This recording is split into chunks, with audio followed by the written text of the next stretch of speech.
Hello, bienvenue sur cette vidéo. Je suis ravie de t'accueillir ici. Alors, pour toi, que représente la souveraineté? Donc, reste bien jusqu'à la fin, je vais te donner des pépites. Et puis, n'oublie pas, pour me donner vraiment la possibilité de continuer à faire des vidéos, à faire du contenu qui puisse t'aider, à liker et à t'abonner donc sur ma chaîne. Alors, je te pose cette question. Est-ce que pour toi, tu sais ce que représente la souveraineté? Je vais t'en dire plus ici. Être souveraine, c'est reprendre ton pouvoir intérieur, c'est agir avec alignement et sérénité et laisser ton business travailler avec toi et pas contre toi. Tu vois, je vais te partager mon histoire avant tout. Donc, je suis coach et mentor. J'aide les solopreneuses de l'accompagnement à se libérer de leurs conflits intérieurs, donc sur la relation à l'argent, pour atteindre la sérénité financière sans s'épuiser et sans s'éparpiller. Pourquoi? Eh bien, parce que par rapport à mon histoire, après de longues péripéties financières, quand j'ai compris enfin comment transformer cette histoire que j'ai vécue, je devais apprendre à respecter ma souveraineté. Mais ça veut dire quoi? Ça veut dire que je devais apprendre à choisir mes actions en accord avec moi-même et pas pour faire plaisir à, pas pour être dans le moule, pas pour faire bien. Non, ta souveraineté, c'est ce que tu es toi. Tu dois apprendre à écouter ton intuition aussi et à poser tes propres limites. Et tout, quand j'ai fait ça, tout a commencé à se débloquer. Parce que en fait, je n'avançais pas avec moi, j'avançais à côté de moi. Donc ça, c'est vraiment important. Et à partir de là, j'ai retrouvé de la clarté, de la fluidité et de la confiance. Et mon business et mes revenus ont commencé à circuler naturellement et sereinement. Tu vois, par rapport alors je ne sais pas si tu connais un petit peu mon histoire, mais quand j'ai démarré, c'est ma deuxième entreprise ici que j'ai créée en 2015. Et lors d'une conférence que j'animais, en présentiel, j'ai ressenti, maintenant tu vas, c'était en 2018, maintenant tu vas aider les femmes entrepreneurs. Alors bien entendu, ça a été tout un cheminement parce que ce que je voulais, c'était effectivement euh, voilà, d'accompagner les femmes entrepreneurs, mais surtout de les accompagner en ligne aussi. Donc pour moi, ça a été vraiment un cheminement très long parce que j'aime bien aller au plus profond des choses. Mais en tout cas, ça me permet aujourd'hui de faire ce que je veux et je ne suis plus du tout dans la position donc mais qu'est-ce qu'on va dire de moi? Je viens de créer le coaching hybride parce que pour moi c'est un format mais qui va permettre de t'aider sur ta relation à l'argent euh, en une certaine période et ensuite rejoindre un groupe pour atteindre ta sérénité financière. Donc pour moi, c'est vraiment quelque chose que je mets en place et c'est quelque chose qui m'anime vraiment parce que quand j'étais en individuel, j'avais aussi envie du groupe et quand j'étais en groupe, j'avais aussi besoin et envie de l'individuel. Bref, tu l'as bien compris, le coaching hybride pour moi est vraiment un accompagnement, un format qui me va très bien et mes clientes en sont ravies. Donc, par rapport à mon histoire, tu vois, moi j'étais quelqu'un qui travaillait tout le temps en tant que salarié, je n'avais aucun problème d'argent. Et du jour où j'ai commencé vraiment à être entrepreneur, c'est là que j'ai commencé à avoir des difficultés financières et je ne comprenais pas pourquoi. Donc c'est un cheminement qui est très long. Comme je te l'ai dit, j'aime bien aller dans les profondeurs, savoir ce qui se passe, savoir ce qui se joue, hein, pour pouvoir vraiment aider les femmes solopreneuses de l'accompagnement, parce qu'on a une certaine vision, une certaine perception justement entre la spiritualité, l'accompagnement et l'aide que l'on peut apporter aux autres. Donc tout ça, ça se joue vraiment sur des phénomènes inconscients et c'est vraiment mon expertise d'aller dénicher vraiment toutes les phases inconscientes de manière très rapide. Je vais te donner ici trois piliers pratiques sur lesquels tu vas pouvoir switcher. J'espère hein, que tu vas avoir des prises de conscience pour que tu puisses vraiment faire le point, tu vois. Donc, le premier pilier, c'est la clarté. On en entend beaucoup parler hein, de la clarté, mais savoir où tu vas te permet de ne plus te disperser et de concentrer ton énergie sur ce qui compte vraiment. Tu vois, quand je suis en accompagnement avec mes clientes, c'est vraiment la première chose que je leur pose avant de démarrer le coaching. Qu'est-ce que tu veux vraiment dans ton business? Et là, c'est un flou artistique, mais vraiment, c'est un flou artistique et c'est déjà un premier centrage pour que tu saches vraiment être clair. Il y en a qui vont me dire, bah, je sais pas, c'est être, c'est être avec mes clients, de pouvoir les aider. Ok, d'accord, ça c'est une partie de ton business, mais toi, qu'est-ce que tu veux vraiment? Qu'est-ce qui t'anime? Donc tu vois, ça c'est vraiment important, c'est vraiment une phase qu'on va faire. Donc je te propose un petit exercice après chaque pilier. Sur celui-ci, je t'invite à prendre une feuille. Tu vas tracer 3 colonnes sur lesquelles tu vas noter sur une colonne 3 priorités concrètes. Tu vois, l'une en dessous de l'autre, tu notes 3 priorités concrètes et sur la deuxième colonne en face de chaque priorité, tu vas noter tes valeurs. D'accord? Donc tu auras 3 types de valeurs et ton objectif principal.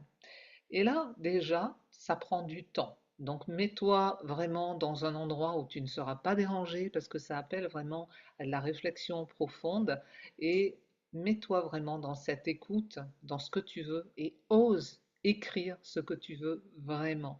Même si ça ne fait pas partie, si ce n'est pas éthique pour certaines personnes, c'est note-toi ce que tu veux. OK? Le deuxième pilier, c'est avoir une relation apaisée à l'argent. Et je peux vraiment t'en parler en connaissance de cause, hein, je te l'ai dit au début. Mais en tout cas, c'est de voir que l'argent n'est pas un ennemi, tu vois, ou une fin en soi. Alors moi, je n'avais pas vraiment cette histoire d'argent ennemi. J'avais surtout l'histoire que l'argent ne m'intéressait pas. Tu vois, moi, je suis plus sur la liberté et l'argent n'est pas mon moteur. Donc, quand l'argent n'est pas ton moteur et que tu es entrepreneur, c'est un peu compliqué, je te l'avoue. Mais si tu es comme ça, c'est-à-dire qu'il y a une part de toi que tu rejettes, parce que l'argent, en finalité, c'est ton partenaire, c'est lui qui va t'aider à construire, à faire des choses pour que tu puisses avancer dans ton activité. Si toi, tu n'es pas OK avec ça, il te sera difficile et tu vas vivre vraiment des difficultés par rapport à ça. Donc, tu dois le regarder vraiment en toute sérénité pour qu'il circule naturellement. Donc ça, c'est vraiment un travail où tu dois accepter de faire rentrer l'argent, tu vois, dans ton univers. Et ce n'est pas mal d'avoir de l'argent, tu vois, au contraire, parce que même si tu as beaucoup d'argent, tu peux faire beaucoup de bien, d'accord? Donc ça, c'est un autre sujet. Mais en tout cas, c'est vraiment important. On en vient donc sur l'exercice pratique que je te donne. Tu vas écrire maintenant 3 croyances limitantes que tu as sur l'argent et tu vas le reformuler immédiatement en énergie en positif. Ok? Je te donne un exemple ici. Oh, je n'ai pas assez de clients. Ok, ça fait attrait aussi à l'argent. Je n'ai pas assez de clients. Mais là, tu vas transformer ça en positif. Je crée des offres attractives et j'attire les bonnes clientes. Tu vois, plutôt que ton cerveau se programme, reste programmé sur quelque chose de négatif pour attirer tes clients, change ça et note ça. C'est un exemple. Tu peux en avoir d'autres, bien entendu. Hein. Tu vois, moi j'avais comme croyance plaie d'argent n'est pas mortelle, hein. J'avais une maman qui était très dépensière, donc elle ne s'occupait pas de son argent. C'était vraiment incroyable. Et puis mon beau-père me disait, bah, tu sais, si tu veux de l'argent, trouve-toi un mari riche. Hmm. Donc, donc là, il y a plusieurs niveaux dans cette histoire-là, hein. C'est-à-dire que on est né femme, petite fille, et on n'a pas le droit, on ne peut pas s'assumer financièrement. Il nous est difficile d'être autonome. Bon, voilà, tout ça, c'est vraiment des phases qui sont à découvrir et de ne pas en vouloir, parce que quoi qu'il en soit, tu vois, tout ce que tu vis, en tout cas tout ce que j'ai vécu, moi, mais aujourd'hui, j'en suis fière d'avoir pu transformer, transmuter tout ça. Ça, c'est vrai, ça a duré des années, mais je l'ai fait et aujourd'hui, je suis complètement dans ma souveraineté. Ensuite, le troisième pilier concerne l'alignement. C'est pareil, c'est comme la clarté. On en parle beaucoup de l'alignement. Mais l'action alignée, c'est celle qui te rapproche de ton objectif sans t'épuiser. D'accord? Si tu as bien travaillé tous tes conflits, tu vas pouvoir t'aligner. Tu vas pouvoir être sur une structure où tu vas constater que moins de quantité va t'amener plus de qualité. Pourquoi? Parce que tu ne seras pas toujours dans le faire, dans le faire. Tu vois, moi, pendant des années, j'étais en stress. Oui, j'arrive à telle date, j'ai pas monté mes formations, je dois avoir mon groupe, et puis c'est le mois de septembre et ça va recommencer l'année. Donc j'étais vraiment dans un certain épuisement et dans un stress aussi, hein. Donc c'est important que tu sois, plus tu es aligné et plus tu avances avec de la sérénité. C'est pareil, je te propose un exercice. Donc, tu vas choisir une action cette semaine qui est concrète, faisable et alignée avec ton objectif. Donc, écris-la et engage-toi à la réaliser. Donc ça, c'est vraiment important que tu puisses faire ça parce que ça va te donner vraiment des repères pour que tu puisses avancer sereinement, sans stress, tu vois, que tu ne te laisses pas polluer par tout ce qu'on peut entendre aujourd'hui, hein. On est vraiment dans un climat qui est très chronophage, hein. Il y a vraiment des choses qui sont pas sympas, pas simples, mais toi, voilà, tu restes aligné sur ce que tu veux et sur ce que tu veux créer. Donc, je t'ai fait une petite checklist pour évaluer ta souveraineté. Alors, bien sûr, elle est très courte, très minime, mais ce sont vraiment les premières strates que tu peux mettre en place pour voir où tu en es dans ta souveraineté. La première, je me sens clair sur ma direction et mes priorités. Si tu es d'accord avec ça, tu coches, tu fais une petite croix devant. La deuxième, je me sens en paix avec l'argent et mon revenu, mon chiffre d'affaires. Si tu es d'accord, tu mets une petite croix, tu coches. Mes actions sont alignées avec mes valeurs et mon objectif. Si tu es d'accord avec ça, tu coches, tu mets une petite croix. Je sais dire non à ce qui ne sert pas ma vision. Donc ça, c'est vraiment important. Ne te laisse pas dérouter. Tu vois, aujourd'hui, on est dans un monde où on a beaucoup d'informations et tu dois vraiment rester dans ton cadre, dans ce que tu veux, sans te laisser embarquer, emporter par d'autres suppositions, propositions. C'est vraiment important que tu puisses complètement rester dans ton cadre et trouver, être bien sûr en partenariat avec des personnes qui font la chose qui puisse être harmonieuse avec toi, mais pas autre chose, d'accord? Je me respecte et prends soin de mon énergie. Donc là, c'est pareil, si tu es d'accord avec ça, coche et mets une petite croix. Voilà, écoute, j'espère que cette vidéo aura pu t'aider. En tout cas, tu vois, quand j'ai commencé à respecter ma souveraineté, tout a changé dans mon business et ma relation à l'argent. Donc, si tu souhaites comprendre ce qui freine ton business et identifier des leviers pour avancer sereinement, je t'invite à nous rencontrer durant 30 minutes. Nous y ferons ensemble ton diagnostic personnalisé pour que tu repartes avec des actions concrètes et claires à mettre en place dès maintenant.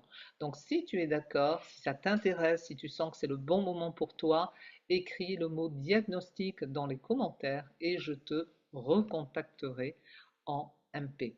Alors je dis en MP, bien sûr, en message privé, hein, mais pour que tu puisses vraiment avancer. Voilà, en tous les cas, bah écoute, je te souhaite vraiment d'avancer facilement. N'hésite pas à me laisser ton commentaire et on pourra avancer ensemble et tu repartiras avec ton diagnostic et ta feuille de route pour que tu puisses être dans ta clarté. À bientôt!